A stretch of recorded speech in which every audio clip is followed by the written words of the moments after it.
सभा में उपस्थित सुखदेव चा से भी कहेंगे कि थोड़ा सा 1 मिनट, इतना खराब नहीं बोलते हैं कि आप लोग को उठ के जाना पड़ेगा, थोड़ा सा धैर्य रखिए। और आज इस ऐतिहासिक पल में कुछ लोग साक्षी बने हैं, कुछ लोग अपनी व्यस्तता के कारण इस कार्यक्रम से चले गए हैं। इस कार्यक्रम में उपस्थित तमाम लोगों को सर्वप्रथम मैं अभिनंदन और वंदन करता हूं इस विद्यालय की ओर से, और आग्रह करता हूं कि आप लोग जो स्नेह प्रेम निरंतर इस विद्यालय को दे रहे हैं, उस प्रेम से इस विद्यालय को हमेशा अंगीभूत करेंगे। सर्वप्रथम आज जो ऐतिहासिक दिन है जिसे हम कभी कल्पना करते थे, उससे मूर्त रूप आज हम लोगों ने देने का काम किया है। आज हम लोग बाबा का प्रतिमा का अनावरण किए हैं। यह हमारा एक संकल्प था और आज यह संकल्प पूरा हुआ। इस संकल्प के आप साक्षी बने। आपके स्नेह और प्रेम से यह विद्यालय निरंतर आगे बढ़े और यह साबित करेंगे आने वाले वक्त में कि हमने क्या मेहनत किया। मैं बताना चाहता हूं कि मैं जो था आज से जब 17 साल 18 साल पहले देखता हूं, जब हम भी तीसरा या चौथा क्लास में पढ़ते थे तो हमको भाषण देने का अवसर नहीं दिया गया था, क्योंकि शायद या तो हम जो थे उस समय तोतलाते थे, या हमारा जो कंटेंट था उतना दमदार नहीं रहा होगा कि शिक्षकों ने उसका चयन नहीं किया। आज वह व्यक्ति जिसके बच्चों को यह मंच मिल रहा है और आज वह व्यक्ति जिसे यह मंच विद्यालय परिवार ने कभी नहीं दिया था जब हम तीसरा और चौथा में पढ़ते थे, उस दोनों के बीच का अंतर देखिए। आप यह सोचिए कि यह बच्चा कितना आगे बढ़ेगा जो मंच पर चढ़कर कार्यक्रम कर रहा है। जब एक मंच के नीचे बैठकर कल्पना करने वाला आदमी जो यह सोचा कि मुझे बोलने का अवसर नहीं दिया गया, मुझे भाषण देने का अवसर नहीं दिया गया, उसने यह साबित किया कि जब हम भाषण देंगे तो सिर्फ हम देंगे और तब तक देंगे जब तक कि हम आपको अपने विचारों से, अपने भावनाओं से आपको अवगत न करा दें। यह मंच पर उपस्थित लोगों को और मंच से देखने वाले कार्यक्रम को, बच्चों को इस बात से यह कोशिश करनी चाहिए कि हमने यदि कोई कमी रह गई हो, जो शिक्षक ने हमें उस कमी के कारण इस मंच तक नहीं पहुंचाया, अगला बार मैं उससे कई गुना मेहनत करूंगा कि कई शिक्षक आएंगे और यही शिक्षक जो आज आपको मंच पर नहीं चढ़ने दिए, कल उसके क्या होंगे, साक्षी बनेंगे और तालियों के गड़गड़ाहट से आपका अभिनंदन करेंगे। क्यों मैं यह बात कहना चाहता हूं? इसलिए कि क्योंकि जब तक आपके अंदर आग नहीं जलेगी किसी चीज को पाने का, आप उसे हासिल नहीं कर सकते। आपके अंदर आग जगाने की जरूरत है कि मुझे जिस चीज के लिए रोका गया, मैं निरंतर प्रयास उस चीज को प्राप्त करूंगा और तब तक प्रयास करूंगा जब तक कि मैं उस चीज को प्राप्त न कर लूं। अभी हमारे सर कह रहे थे कि इन्होंने आश्वस्त किया था कि मैं कुछ करूंगा, और मैं हमेशा आश्वस्त था कि मैं जरूर करूंगा और कुछ बड़ा करूंगा और बड़ा करने के लिए निरंतर संघर्ष करूंगा। इसके लिए जब तक हमारा साहस रहेगा कुछ अच्छा करने के लिए, अपने गांव के लोगों के लिए, अपने समाज के लोगों के लिए, अपने परिवार से ऊपर उठकर उनको देने के लिए हमेशा प्रेरित रहूंगा। यदि हमारा परिवार हो और हमारा समाज हो, हमारा गांव हो, हमारी प्राथमिकता हमारा गांव और समाज है, उसके बाद हमारी प्राथमिकता हमारा परिवार है। इसे हमने जीवन में आत्मसात किया है और वचन को अंतिम सांस तक पूरा सकूं, इसलिए आप जो आशीष देते हैं, जो स्नेह देते हैं, जो निरंतर इस विद्यालय में आकर के आप हमें उत्साहित करते हैं, उसका यह प्रतिफल है। मैं बताना चाहता हूं कि आज जो आप मंच के नीचे हैं, कल आप इतने बड़े मंच के ऊपर जाइएगा कि जो आज आप नीचे से ऊपर से देख रहे हैं, कल वह नीचे बैठकर देखेंगे। यही संघर्ष है और यह संघर्ष से, मेहनत से, निरंतर प्रयास से संभव होता है। और मैं आशा करता हूं अपने बच्चों से, छात्रों से कि आप निरंतर सीखेंगे। कई बाधाएं आएंगे आपके जीवन में, कई निराशा आपको झेलना पड़ेगा, क्योंकि जब आप निराशाओं से, बाधाओं से, संघर्षों से नहीं झेलिएगा तो आप एक सुंदर प्रतिमा का, एक सुंदर भविष्य का आपका निर्माण नहीं हो सकता है। यह जो प्रतिमा आप देख रहे हैं, इस प्रतिमा को पत्थर कतने से लेकर उसकी पेंट होने तक हमने उसका अवलोकन किया है। वह एक पत्थर था, जहां से चला होगा यह कोई नहीं जानता था कि यह पत्थर हमारे बाबा का मूर्त रूप लेंगे।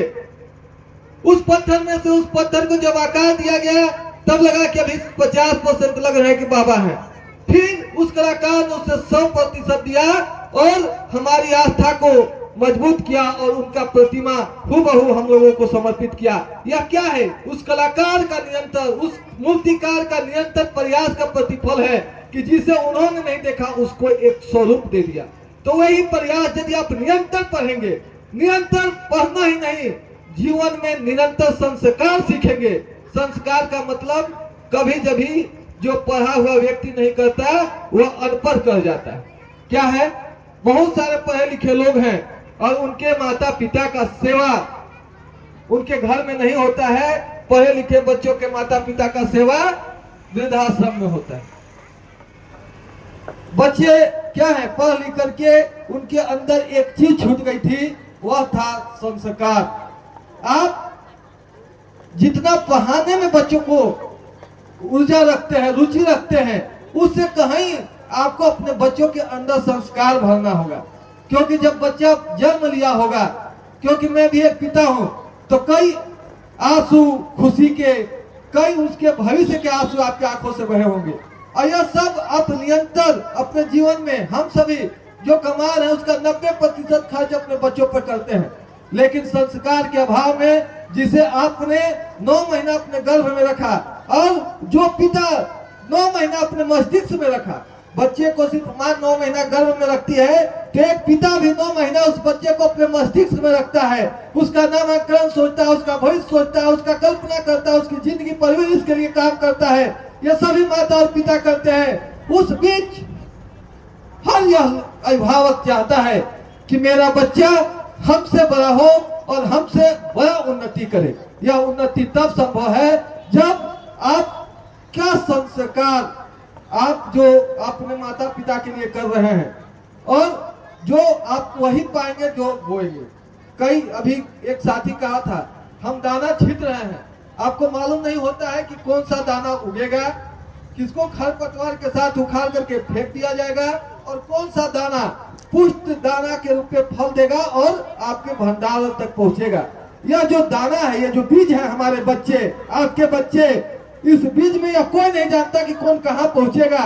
लेकिन हर माँ बाप का यह लालसा होता है कि बच्चा को वहां पहुंचाना है जहां हम नहीं पहुंचे, हमसे ऊंचा पहुंचाना है। और मैं आशा करता हूं कि आपने जो विश्वास दिखाया है हमारे ऊपर और हमारे परिवार के लोगों ने जो यह कार्य किया है कि हमेशा निरंतर आपके बच्चों के अंदर प्रगति का, उल्लास का और संघर्ष करने का जो भाव पैदा किया है, जिसे मन तक नहीं, जिसे मन से मन तक पहुंचाने का काम किया है। कई लोगों को जब हम लोग चयन करते हैं, नहीं सर हमसे नहीं होगा सर, हम नहीं करेंगे सर, हमारी मम्मी नहीं कह रही है सर, हमारे पापा नहीं कह रहे हैं सर, कई बाधाएं हमारे बच्चे ला करके हमसे बताते हैं, शेयर करते हैं। हम लोग उसको हर संभव उत्साहित करते हैं कि जब भी होगा तुमसे ही होगा। आप सोचिए, यह मंच पर जितना अच्छा उन लोगों ने, हमारे बच्चों ने जितना अच्छा कार्यक्रम किया, मुझे विश्वास है कि उतना अच्छा कार्यक्रम हमसे नहीं हो सकता। क्यों नहीं हो सकता? क्योंकि बच्चों ने लगातार 2 महीने से निरंतर प्रयास किया उस कार्य को, और बिना किसी झुलझुलाहट को आपके सामने, आपके नजरों के सामने करके दिखा दिया। तो यह प्रयास आपको भी करना है, निरंतर विश्वास के साथ अपने बच्चों को विद्यालय भेजना है, आपको करके घर में संस्कार दिखाना है, बोल के नहीं। हम यहाँ इस मंच पर इसीलिए ऐसे लोगों को बुलाते हैं कि बोलना नहीं है कि माई बाप के प्रणाम करो, अपने माई बाप को सुबह शाम गाली दीजिए। आपका बच्चा कभी कोई ना मास्टर को प्रणाम करेगा, ना आपको प्रणाम करेगा, ना दादा दादी को प्रणाम करेगा। आपको दिखाना होगा प्रतिदिन कि हम यदि अपने माँ स्वरूप सास को प्रणाम करते हैं, सास अपनी माता को प्रणाम करती है और स्नेह रखती है, वह स्नेह लौट कर आपको मिलेगा और आपके मरने के बाद भी आपको अमर कर जाएगा। मैं यह बात आपको बताना चाहता हूं, क्योंकि मैं जो कर रहा हूं वह मुझे कोई गर्भ में नहीं पता चला था कि मुझे क्या करना है। मेरे पिता ने अपने पिता के लिए जो किया, मेरे बाबा ने जो हम जैसे पौधों को, हम जैसे बच्चों को जो बनाने का कोशिश किया, जो पूरे परिवार को खुद आगे बढ़ने के लिए जो निरंतर बताया, कहा कि ईमानदारी के पथ पर चलोगे, कठिनाई हो सकता है, हार नहीं हो सकता है।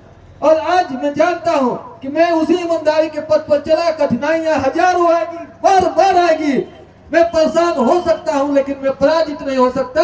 इसी बात को मैं आपको अभिभावकों को बताना चाहता हूं कि आप भी उसी स्नेह के साथ सिर्फ बोलिएगा नहीं, अपने जीवन में उतार कर अपने बच्चों में भरिएगा। हमारे शिक्षकों ने अपने जीवन में उतारा और अपने बच्चों में भरा, आज उसका प्रतिफल है कि हमारे बच्चे इस मंच पर अच्छे से अच्छे कार्यक्रम को प्रस्तुति किए, जिसका कोई भी शब्दों से किसी भी तरीका से उसका वर्णन नहीं किया जा सकता है। अब मैं जानता हूं कि आप सभी बहुत जल्द हैं जाने के लिए घर, क्योंकि लंबे समय से आप लोग हमारे इस कार्यक्रम में बने हुए हैं, लेकिन मैं फिर भी इस परंपरा को आगे बढ़ाते हुए कि इस कार्यक्रम में हमारे गुरु उपस्थित हैं श्री राम प्रवेश शर्मा सर, मैं उनको आमंत्रित करूंगा एक बार फिर से वो मंच पर आए, क्योंकि मैं भी अब एक गुरु हूँ और मैं खुल करके बातें बोलता हूँ। इसलिए या तो लोग मुझे मूर्ख कहते हैं या मुझे न जाने क्या कहते हैं, मैं नहीं जानता। घर पे भी मुझे कई बार किरकिरी होना पड़ता है कि तुम सच बोल देते हो। आज देखिए सच यह है कि मैं ऑन ड्यूटी आज आप लोगों के सामने हूँ। मेरा पहला अपराध है, मैं गलती कर रहा था, लेकिन सोचिए सर ने हमारे प्रति कैसा आस्था दिखाया कि हमारे गुरु ने आज जो मात्र 16 अवकाश है हम लोगों का, उसमें से एक अवकाश लगा करके हमारे बाबा और हमारे गुरुजी पहुंचे हैं। यह हमारा स्नेह है, उन लोगों ने हमें बनाया है और वो चाहते हैं कि मंच पर वे लोग बने। और थोड़ा सा ध्यान रखिए, 2 मिनट और ध्यान रखिए, आपके बच्चों को जो सिखाया है उनका कम से कम अपनी ताली के गड़गड़ाहटों से स्वागत करके जाइए। रुक जाइए चाची, 2 मिनट आओ। मैं कार्यक्रम सिखाने वाले अपने तीनों शिक्षिकाओं को इस मंच पर आमंत्रित करूंगा।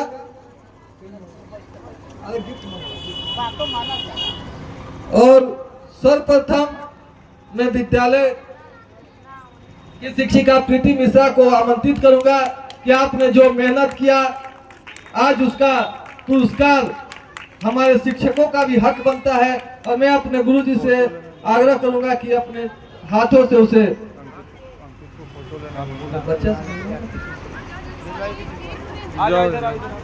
चढ़ो ना, इसे पकड़े रहना, ठीक है, चलो।